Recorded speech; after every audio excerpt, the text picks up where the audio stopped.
Hello guys! Dito tayo ngayon sa Lord Stowe's Bakery dito sa Binondo.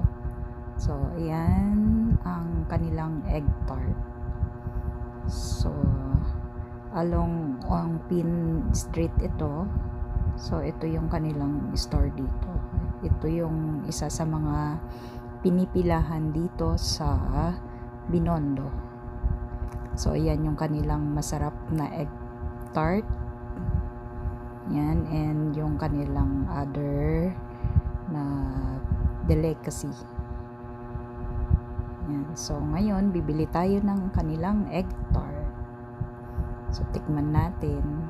Since sabi ng marami, masarap ang kanilang egg tart. So, try nyo na rin guys. Punta kayo dito sa Lord Stowe.